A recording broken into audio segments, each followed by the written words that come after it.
दोस्तों, हम अक्सर सोचते हैं कि हमारी डिग्री, हमारा पैसा या हमारा लुक हमारी सफलता तय करता है। लेकिन कड़वा सच ये है कि ये दुनिया गूंगों की नहीं है। अगर आप अपनी बात, अपना दर्द और अपना विजन दुनिया के सामने नहीं रख सकते, तो आप भीड़ का हिस्सा बनकर रह जाएंगे। कम्युनिकेशन कोई स्किल नहीं है जिसे आप रट्टा मारकर सीख लें। ये जीने का एक तरीका है, ये एक तपस्या है। हर रोज आपको अपनी बॉडी लैंग्वेज, अपनी टोन और अपनी नीयत पर काम करना होगा। जब आप बोलते हैं तो शब्द ऐसे चुनिए जो दिल जोड़े, तोड़े नहीं। जब आप सुनते हैं तो ऐसे सुनिए जैसे सामने वाला दुनिया का सबसे जरूरी इंसान है। नमस्ते दोस्तों, स्वागत है आपका बुक बाइट ऑडियो में। कल्पना कीजिए एक ऐसी दुनिया की जहां आपके पास दुनिया का सबसे बेहतरीन आइडिया है। आपके दिल में किसी के लिए बेइंतहा प्यार है, या आपके पास किसी बहुत बड़ी मुसीबत का हल है, लेकिन आप उसे समझा नहीं पा रहे। आप बोलते हैं, लफ्ज निकलते हैं, लेकिन सामने वाला आपको बस खाली नजरों से देखता है। वो सुनता है पर समझता नहीं। और उस वक्त, उस एक पल में इंसान को जो अकेलापन महसूस होता है, वो दुनिया के किसी भी अकेलेपन से ज्यादा गहरा होता है। सोचिए, कितनी बार आपकी काबिलियत, आपका टैलेंट सिर्फ इसलिए कचरे के डिब्बे में डाल दिया गया क्योंकि आप सही वक्त पर सही शब्द नहीं बोल पाए।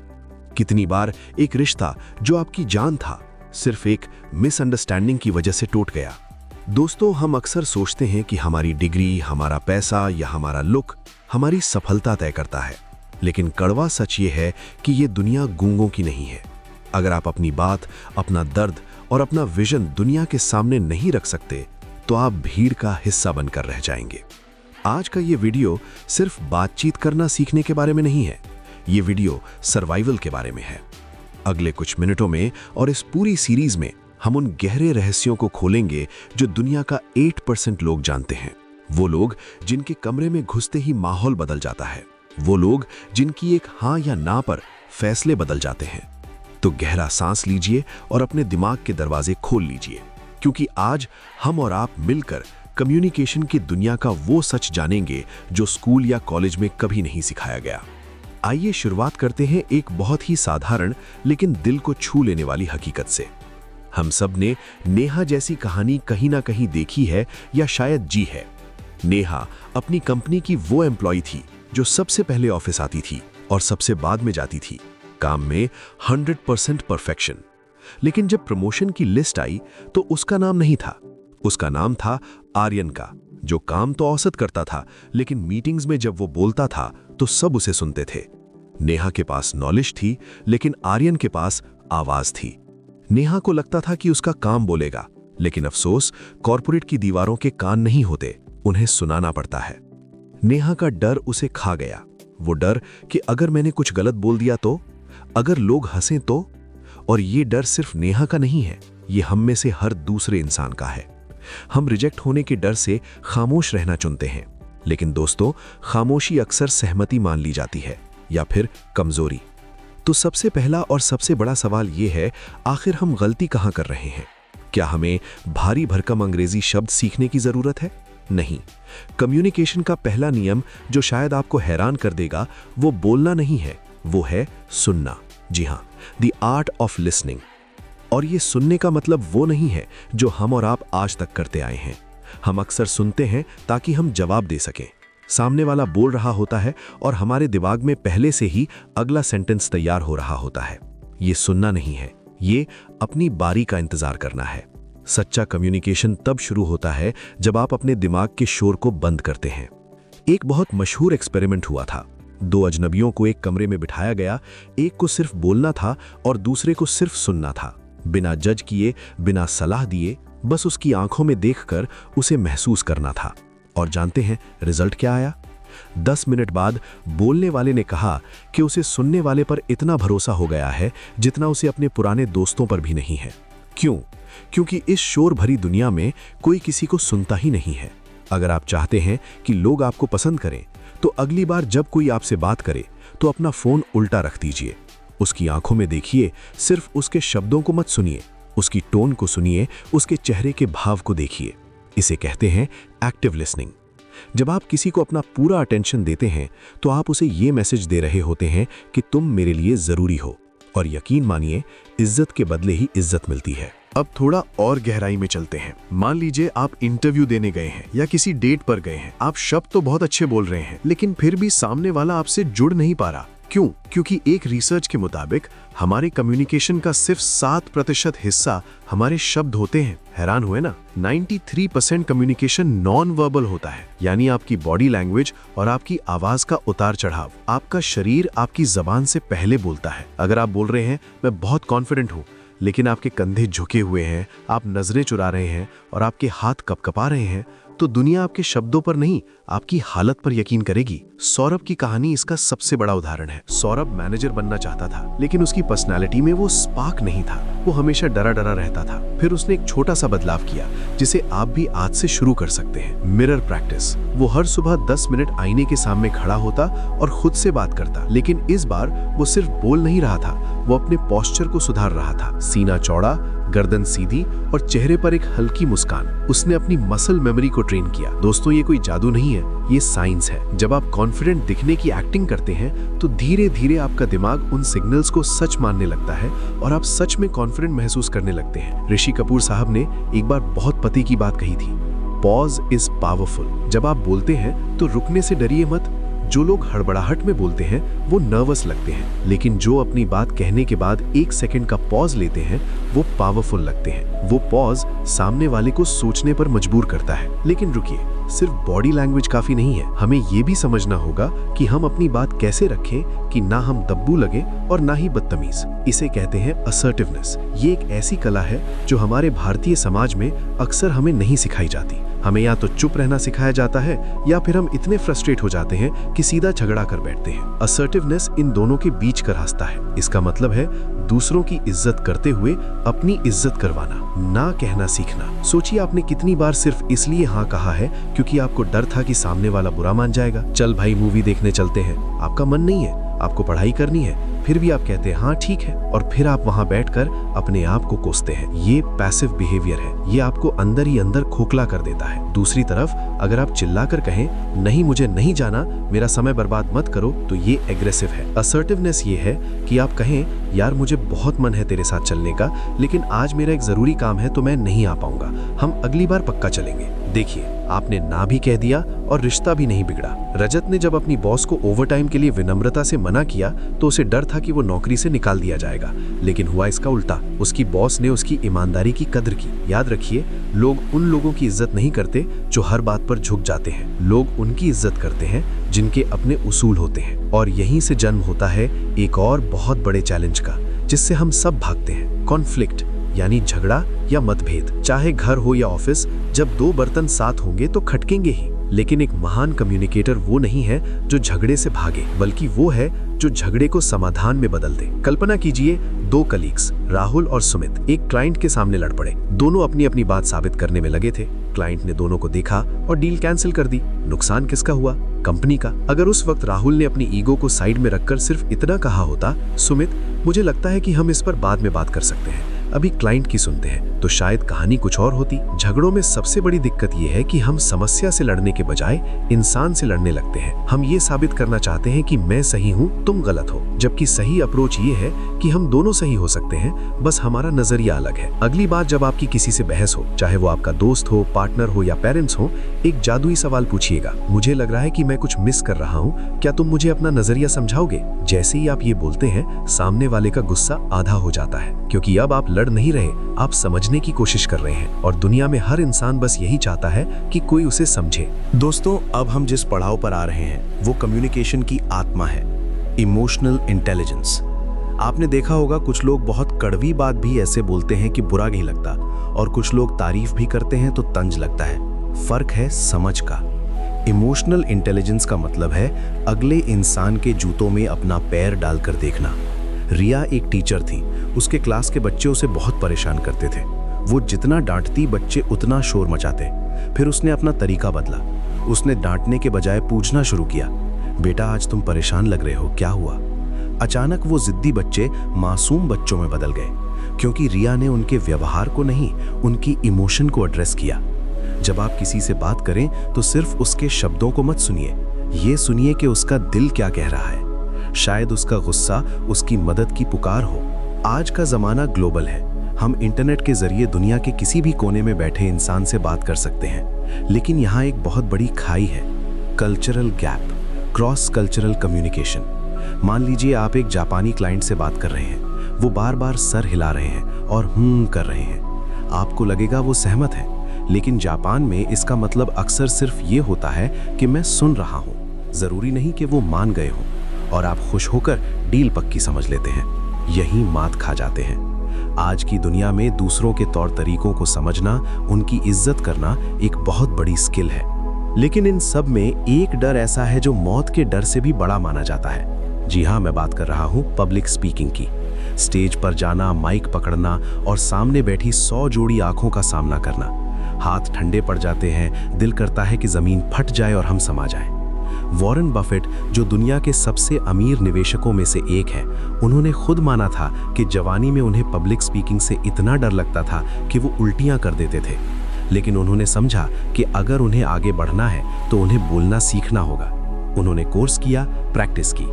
पब्लिक स्पीकिंग का सीक्रेट ये नहीं है कि आपको डर न लगे, सीक्रेट ये है कि आप उस डर के बावजूद बोलें, और इसकी शुरुआत होती है आपकी तैयारी से।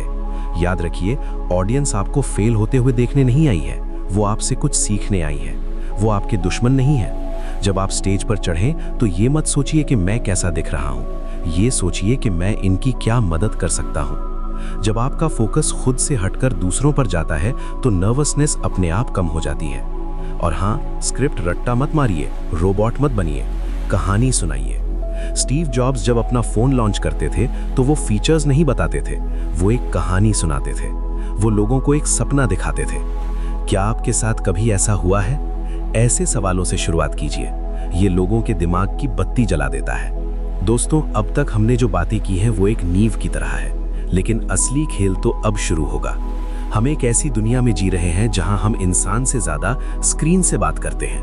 WhatsApp, email, zoom calls. क्या टेक्नोलॉजी ने हमें पास ला दिया है या हम पहले से ज्यादा दूर हो गए हैं? एक छोटा सा मैसेज ओके अगर बिना इमोजी के भेजा जाए तो सामने वाला सोचता है ये नाराज है क्या। टेक्स्ट में टोन नहीं होती, और यही सबसे ज्यादा गलतफहमियां पैदा होती हैं। रावी, जो एक बहुत होनहार एम्प्लॉई था, उसे ऑफिस में कोई भाव नहीं देता था क्योंकि वो मीटिंग्स में चुप रहता था। उसे लगता था उसका काम बोलेगा, लेकिन आज के जमाने में जो दिखता है वो बिकता है। रावी को अपने खोल से बाहर आना पड़ा। अभी तो हमने बस सतह को खुरचा है। आगे हम जानेंगे कि कैसे आप अपनी रोजमर्रा की जिंदगी में, अपनी पर्सनल रिलेशनशिप्स में और अपने करियर में इन टूल्स को इस्तेमाल करके जादू कर सकते हैं। हम बात करेंगे रिफ्लेक्टिव लिसनिंग की। हम बात करेंगे कि कैसे एक ईमेल आपके करियर को बनाया बिगाड़ सकता है। और सबसे जरूरी, हम बात करेंगे उस आवाज की जो आपके अंदर दबी पड़ी है, जिसे दुनिया सुनने का इंतजार कर रही है। स्वागत है आपका फिर से। हम बात कर रहे थे कि कैसे हमारी आवाज दब जाती है, लेकिन अब वक्त है उस शोर को समझने का जो हमारे फोन के जरिए हमारी जिंदगी में घुस चुका है। सोचिए जरा, आज हम अपने दोस्तों, परिवार या कलीग से सबसे ज्यादा बात कहाँ करते हैं? आमने सामने नहीं, हम बात करते हैं व्हाट्सएप पर, ईमेल पर या इंस्टाग्राम के डीएम में। टेक्नोलॉजी ने हमें कनेक्टेड तो कर दिया है, लेकिन क्या हम सच में कम्युनिकेट कर रहे हैं? एक बहुत कड़वा सच बताता हूं, टेक्स्ट मैसेजेस में आत्मा नहीं होती। एक छोटा सा शब्द लीजिए, अच्छा। अगर आप इसे मुस्कुराते हुए बोलें तो इसका मतलब है बहुत बढ़िया। अगर आप इसे गुस्से में बोलें तो इसका मतलब है अच्छा, अब तू मुझे सिखाएगा। लेकिन जब यही अच्छा एक टेक्स्ट मैसेज बनकर स्क्रीन पर आता है तो पढ़ने वाला उसे अपने मूड के हिसाब से पढ़ता है। अगर वो गुस्से में है तो उसे आपका नॉर्मल मैसेज भी ताना लगेगा। समीर ने यही गलती की थी। उसने अपने दोस्त को एक मजाक में मैसेज भेजा, लेकिन दोस्त ने उसे सीरियस समझ लिया और सालों पुरानी दोस्ती में दरार आ गई। डिजिटल कम्युनिकेशन का सबसे बड़ा नियम यह है कि अगर बात जरूरी है, अगर बात रिश्तों की है या अगर बात माफी मांगने की है तो टाइप मत कीजिए, फोन उठाइए और कॉल कीजिए। आपकी आवाज की कंपन, आपका वो 1 सेकंड का ठहराव सामने वाले को बता देता है कि आपकी नीयत साफ है। ईमेल और मैसेजेस इंफॉर्मेशन देने के लिए होते हैं, इमोशन देने के लिए नहीं। ऑफिस में भी क्या आपने देखा है कि कुछ ईमेल्स पढ़कर ही गुस्सा आ जाता है? जब कोई लिखता है डू दिस नाउ, ऐसा लगता है कोई चिल्ला रहा है। प्रोफेशनल होने का मतलब ये नहीं है कि आप रोबोट बन जाएं।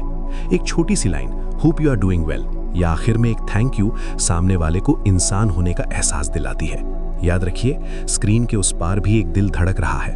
अब हम उस अंधेरे कमरे से बाहर निकलते हैं और चलते हैं वहां जहां हमारी जिंदगी की सबसे बड़ी खुशियां और सबसे बड़े गम छिपे होते हैं, हमारे पर्सनल रिलेशंस, हमारे घर। अंजलि और उसके पापा की कहानी शायद हर दूसरे घर की कहानी है।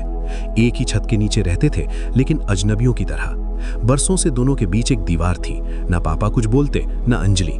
दोनों को लगता था कि वो मुझे नहीं समझते। हम अक्सर इंतजार करते हैं कि पहल सामने वाला करेगा, मैं क्यों झुकूं, गलती उसकी थी। लेकिन अंजलि ने उस दिन एक बहुत बड़ी हिम्मत दिखाई। उसने अपने ईगो को, अपने डर को साइड में रखा और पापा के पास जाकर सिर्फ इतना कहा, पापा मुझे आपसे बात करनी है, मुझे हमारी दूरी अच्छी नहीं लग रही। और दोस्तों, उस एक वाक्य ने बरसों की जमी हुई बर्फ पिघला दी। 2 घंटे तक वो दोनों रोए, बातें की और वो रिश्ता जो लगभग मर चुका था फिर से जिंदा हो गया। सबक बहुत साफ है, रिश्ते खामोशी से नहीं मरते, वो मरते हैं अनकही बातों से। कम्युनिकेशन रिश्तों के लिए ऑक्सीजन की तरह है। और यहाँ एक जादुई तकनीक है जो मैं आपको देना चाहता हूँ। इसे कहते हैं रिफ्लेक्टिव लिसनिंग। जब आपका पार्टनर या दोस्त या भाई आपसे कोई शिकायत करे, जैसे तुम मुझे कभी टाइम नहीं देते, तो जवाब में ये मत बोलिए, अरे मैं बिजी था। नहीं, डिफेंसिव मत होइए। इसके बजाय उनकी बात को रिफ्लेक्ट कीजिए। कहिए, तुम्हें लग रहा है कि मैं तुम्हें टाइम नहीं दे पा रहा और इस वजह से तुम हर्ट हो, सही? जैसे ही आप ये बोलते हैं, सामने वाले का गुस्सा छू मंतर हो जाता है, क्योंकि उसे महसूस होता है कि हाँ, इसने मुझे समझा। हम सब बस यही तो चाहते हैं कि कोई हमें बिना जज किए समझ ले। लेकिन क्या कम्युनिकेशन का मतलब सिर्फ बोलना है? नहीं, कभी कभी सबसे पावरफुल कम्युनिकेशन होता है खामोशी, साइलेंस। जब आप किसी की बात सुनकर जवाब देने की जल्दबाजी नहीं करते, बल्कि एक गहरा पॉज लेते हैं, तो वो साइलेंस सामने वाले को इज्जत देती है। एक बार एक कपल के बीच बहुत भयंकर झगड़ा हो रहा था। शब्द तीखे थे, आवाजें ऊंची थीं। अचानक पति चुप हो गया। उसने बहस करना बंद कर दिया और सिर्फ अपनी पत्नी का हाथ पकड़ लिया। वो खामोशी उन हजारों शब्दों पर भारी पड़ गई जो वो चीख कर बोलने वाला था। कभी कभी माफी मांगने के लिए लफ्ज नहीं, बस एक झुका हुआ सर और खामोश आंखें काफी होती हैं। क्या आप उस खामोशी की भाषा समझते हैं? अब दोस्तों, मैं चाहता हूं कि आप अगले कुछ मिनटों के लिए बाकी सब भूल जाएं। हमने टूल सीख लिए, हमने कहानियां सुन ली, लेकिन फिर भी हम फेल क्यों होते हैं? हम जानते हैं कि गुस्सा नहीं करना चाहिए, फिर भी हम चिल्ला पड़ते हैं। हम जानते हैं कि सुनना चाहिए, फिर भी हम काट देते हैं। क्यों? अब मैं आपको वो सच्चाई बताने जा रहा हूं जो कड़वी है, लेकिन यही वो दवा है जो आपको इस मतलबी दुनिया में सरवाइव करना सिखाएगी। असल समस्या हमारी स्किल में नहीं, हमारे ईगो में है। हम कम्युनिकेट नहीं करते, हम कंपीट करते हैं। हम बातचीत को एक जंग का मैदान मान लेते हैं जहां एक को जीतना है और दूसरे को हारना है। लेकिन सच्चाई यह है कि अगर आप बहस जीत गए और रिश्ता हार गए, तो आप असल में हार चुके हैं। दुनिया के सबसे महान लोग, चाहे वो रतन टाटा हों या नेल्सन मंडेला, उनकी बातों में एक चीज कॉमन थी, विनम्रता। वो सुनने की ताकत रखते थे। आज से, अभी से एक नियम बना लीजिए। Do you want to be right और do you want to be happy? क्या आप सही साबित होना चाहते हैं या आप खुश रहना चाहते हैं? ज्यादातर समय सही साबित होने की जिद ही हमारे दुखों का कारण है। दूसरी गलती जो हम रोज करते हैं, हम रिएक्ट करते हैं, रिस्पॉन्ड नहीं करते। किसी ने गाली दी, हमने भी दे दी। किसी ने ताना मारा, हमने भी मार दिया। इसमें और जानवर में क्या फर्क रह गया? पावर आपके हाथ में तब है जब कोई आपको उकसाए और आप मुस्कुराकर कह दें, शायद आपका दिन खराब है, हम बाद में बात करेंगे। ये है असली ताकत। इसे कहते हैं अपने इमोशंस का रिमोट कंट्रोल अपने हाथ में रखना, वरना दुनिया तो बैठी है आपको नचाने के लिए। क्या आप कठपुतली बनना चाहते हैं? और तीसरी सबसे बड़ी गलती, हम लोगों को फॉर ग्रांटेड ले लेते हैं। हम सोचते हैं कि हमारे पास बहुत वक्त है, कल बात कर लूंगा, बाद में सॉरी बोल दूंगा। लेकिन दोस्तों, वक्त का कोई भरोसा नहीं है। मैंने ऐसे लोगों को देखा है जो पूरी जिंदगी इस अफसोस में जीते हैं कि काश उस आखिरी मुलाकात में उन्होंने अपने दिल की बात कह दी होती। अगर किसी से प्यार है तो बोल दीजिए। अगर किसी से माफी मांगनी है तो आज ही मांग लीजिए। अपने ईगो को अपनी खुशियों से बड़ा मत बनने दीजिए। तो अब सवाल यह है कि यहां से आगे क्या?